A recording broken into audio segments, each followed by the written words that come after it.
यह बात सर्वविदित है कि विचार हमारे जीवन में आवश्यक है, क्योंकि बिना विचार के हम अपनी बात को दूसरे तक पहुंचा नहीं सकते और दूसरे की हम सुन नहीं सकते, समझ नहीं सकते। इसलिए अपना कोई एहसास है, अनुभव है या कुछ कहना है, कुछ बताना है, उसके लिए इन विचारों का आदान प्रदान बहुत ही ज़रूरी है। विचार सुनने भी पड़ते हैं, विचार देने भी पड़ते हैं। तो इन विचारों के माध्यम से हम हमारे जीवन में बहुत कुछ सीखते भी हैं, बहुत कुछ सिखाने का प्रयास भी करते हैं और नई नई खोजें भी करते हैं। यहाँ तक तो ठीक है, लेकिन जब विचार इतना करने लग जाएं कि जिसका कोई दिशा भी हम नहीं जानते, क्या होगा क्या नहीं होगा ये भी मालूम नहीं, लेकिन एक उनको अंदाज में लगा देते हैं, अनुमान में लगा देते हैं और उन अनुमानित उड़ान, एक अंदाज का तीर, अंधेरे में तीर, वो हम अगर इन विचारों के साथ ये खेल शुरू कर देते हैं तो विचार बहुत तीव्र गति से हमें न जाने क्या क्या सोचते हुए हमें परेशान कर देते हैं। हम बड़े दुखी हो जाते हैं, बड़े बौखला जाते हैं, घबरा जाते हैं और फिर हमको रोकना भी चाहते हैं कि भाई ये उलझुल की बातें मत करो, अब बंद हो जाओ, अब चुप हो जाओ, अब ठहर जाओ, लेकिन ठहरने का नाम ही नहीं लेते हो और न जाने कहाँ से नए उधेड़ बुन उखाड़ करके कितनी पुराने अतीत में जा कर के उन चीज़ों को याद कर करके, जिसको हम कहते हैं ना गड़े मुर्दे उखाड़ना, वो करके नींद भी चैन की नहीं लेने देते। ये विचार इतने जब गुमराह हो जाते हैं, आप रोकना चाहो तो और बढ़ते हैं। ये एक विडंबना हमारे साथ में चलती है विचारों को लेकर के। इससे हम बिना किसी कारण के, बिना किसी वजह के, खाली सोच करके, विचार करके दुखी होते हैं और बहुत सी बार तो इतने घबराए हुए होते हैं, इतने हम में जो है एक ऐसी भावना आ जाती है कि मैं इतना समझदार हूँ, इतना जानकार हूँ, फिर भी ये छोटी सी बात का ये विचार मुझे बार बार तंग कर रहा है, रुक नहीं रहा है, रोक नहीं पा रहा हूँ मैं।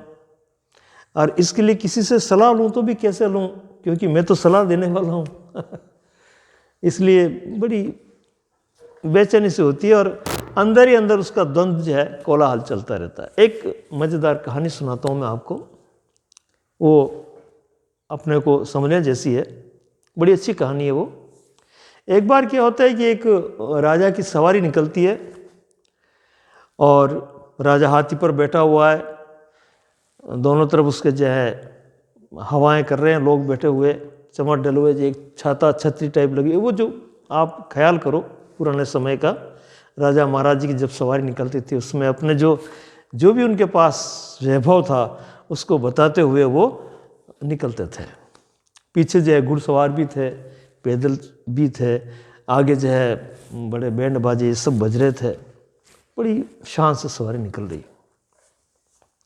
एक फकीर वहीं जो है कहीं दौड़ता हुआ सामने आया, कभी वो नाचता है, कभी दौड़ता है, कभी बैठता है, कभी गाता है। फकीर अपने हाल में मस्त था।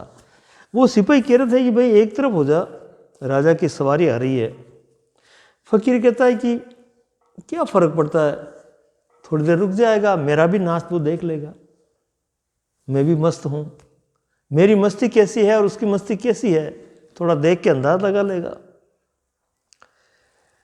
तो फकीर अपनी मस्ती से चलता रहा राजा के सामने और खड़ा हो गया और राजा को कहा कि राजा मेरे पास आ। लोगों ने कहा अरे फकीर क्यों, राजा है, महाराजा है, ये तो क्यों इनकी तौहीन करता है, ये कोई आम आदमी नहीं है जो तेरे बुलाने से तेरे पास आ जाएंगे। उसने कहा इनकी मर्जी, लेकिन मैं इनके फ़ायदे की बात बताता हूँ, अगर इनको फ़ायदा चाहिए तो आ जाए मेरे पास। राजा ने जब देखा और उस फक्कड़ की मस्ती को देखा तो राजा को ये एहसास हो गया कि वास्तव में इसके पास देने के लिए कुछ न कुछ है और मुझे लेना चाहिए। मैं जैसा दीनहीन दुखी नीची गर्दन किए, अंदर अंदर घुटन करता हुआ, बेचैन, न जाने किस ढंग से कैसे जी रहा हूँ। मेरे जी मतलब एक बेहोशी सी छाई हुई है। मैं हकीकत में हूँ कि सपने में हूँ ये भी मुझे मालूम नहीं। मेरी हालत बड़ी ख़राब है। और ये जो फ़कीर है नाच रहा है, जबकि इसके पास कुछ है नहीं है। मेरे पास दिखाने को बहुत चीज़ें हैं और इसके पास कुछ नहीं होते हुए भी ये इतना मस्त है। तो मेरे से कुछ ज़्यादा इसके पास है, ऐसा लगता है। मिलना चाहिए इससे, मिलने जैसा व्यक्ति है। राजा हाथी से नीचे उतरता है और जाकर के प्रणाम करता है फकीर को। फकीर कहता है कि बैठ जा। बैठे बैठे बात करते हैं। मैं भी नाचते नाचते थक गया।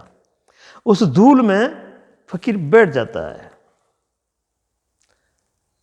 राजा ने एक बार तो इधर उधर देखा, जनता क्या कहेगी, राजा फकीर के साथ धूल में बैठा है। लेकिन उसने कहा कि जब कोई महत्वपूर्ण चीज लेनी होती है तो उसके पीछे वैसे ही होना पड़ता है, त्याग भी करना पड़ता है। राजा भी धूल में फकीर के साथ धूल के ऊपर बैठ गया।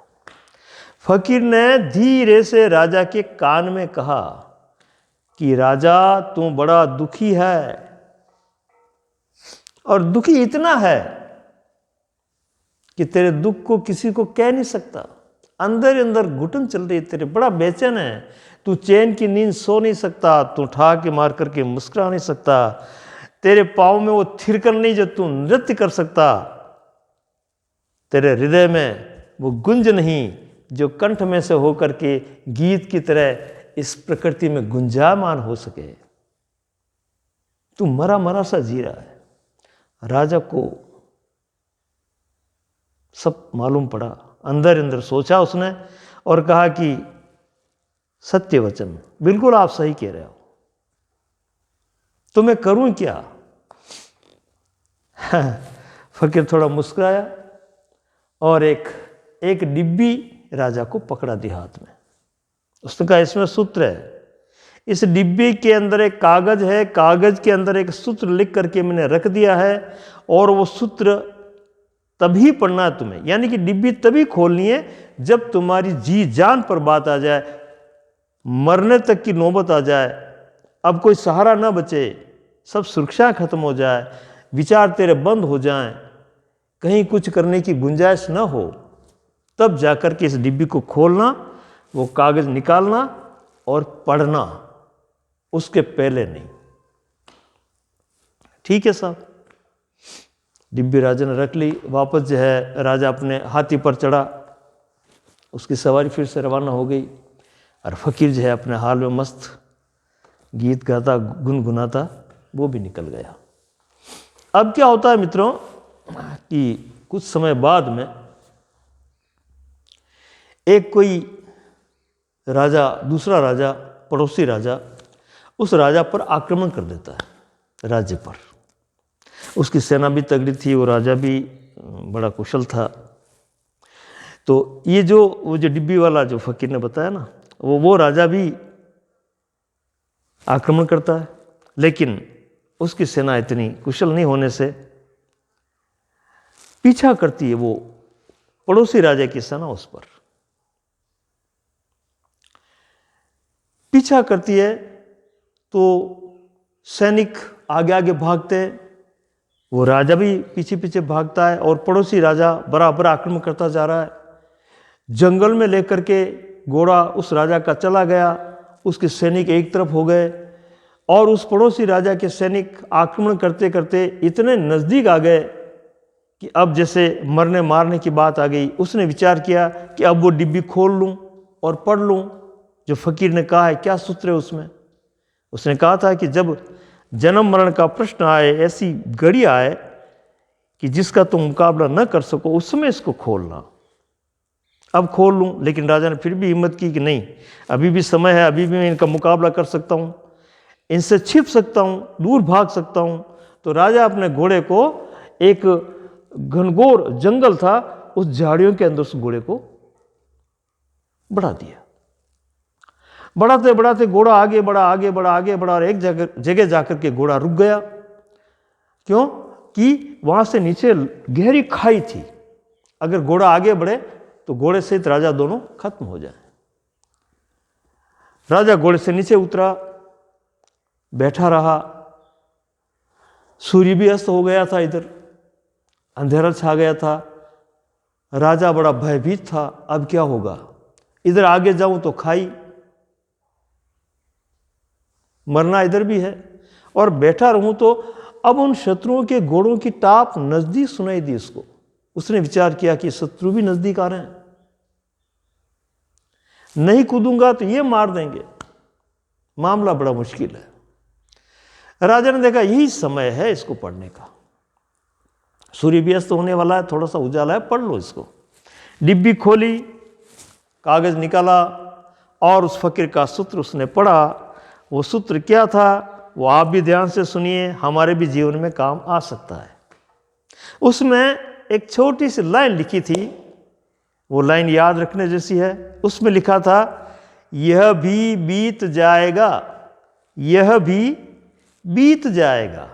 फिर से सुनिए आप, यह भी बीत जाएगा। यानी कि ये जो हलन चलन चल रहा है, ये जो गतिविधि क्रिया जो चल रही है, ये रुकने वाली नहीं है, कोई भी चीज़ रुकने वाली नहीं है, ये बीतती जा रही है, ये भी बीत जाएगा। तू घबरा मत, तू अपनी जगह स्थिर रहे, यह भी बीत जाएगा, यह भी व्यतीत हो जाएगा, यह भी निकल जाएगा। कितनी बढ़िया प्यारी बात थी। राजा ने वो कागज समेटा, डिब्बी में बंद किया, वापस रख लिया, चुपचाप बैठा रहा। उन घोड़े की जो आवाज़ आ रही थी जंगल में, उसको सुनता रहा। सुनते सुनते सुनते थोड़ी देर बाद में वो जो घोड़े की टाप की जो आवाज़ थी वो धीमी होने लगी, दूर सुनाई देने लगी। राजा ने समझा कि अब वो किसी और तरफ मुड़ गए हैं और मैं सुरक्षित हूँ। राजा को थोड़ी तसल्ली आई। रात ज्यों त्यों व्यतीत की, सुबह फिर घोड़ों की टाप सुनाई देने लगी। राजा ने कहा कि यह भी बीत जाएगा। वो एक सूत्र तो याद आ गया उसको मन में। फिर उसने जो है गंभीरता से वहीं बना रहा वो। फिर वहाँ से आवाज़ें आई। वो आवाज़ें उनके मंत्रियों की थी। किनके? उनके सैनिकों की। जो सैनिक उनको पुकार रहे थे, उस तरह की आवाज़ थी। तो उस आवाज़ को सुन करके और उन्होंने कहा कि मेरी सैनिक है और मुझे ढूंढते हुए आए। उनको आवाज़ दी और कहा कि भाई मैं तो यहाँ हूँ। हैं? धीरे धीरे राजा को खोज लिया और खोज करके बड़े ढंग से उसकी जय जयकार करते हुए कि हमने उस सेना को भगा दिया है, हम जीत गए हैं और आप सुरक्षित हैं। अब आप अपने महलों की तरफ पधारिए, राज पर सिंहासन पर आसीन होइए, आपकी जय जयकार हो। राजा ने विचार किया कि जय हो उस फक्कड़ की कि जो व्यर्थ के विचार से मुझे रोक दिया। क्योंकि व्यर्थ के विचार करता मैं तो या तो मैं खाई में कूद मरता, या घबरा करके मर जाता, या कुछ और तरह के उल्टे सुलटे उपाय करता, आखिर मैं बच नहीं पाता। लेकिन जब मैं ये कला सीख गया कि व्यर्थ के विचार बेचैनी लाते हैं, परेशान करते हैं, उनको कैसे रोका जाए, कैसे उसको अपने आप में स्थिर हुआ जाए, तो आज मैं सुरक्षित हूँ और आज जो चाहता हूँ उससे भी अच्छा हुआ। तो भाइयों, ये जो बात है ये समझने जैसी है। हम उलझुल विचार करके बेकार में परेशान होते हैं। इसलिए विचार तो करना चाहिए, लेकिन उसके करने की कला होनी चाहिए। हाँ, विचार करने की कला जब तक हमें नहीं है तो यही विचार हमें जो है इधर उधर करके परेशान करते जाएंगे। ये हमेशा आप ध्यान रखिए। धन्यवाद।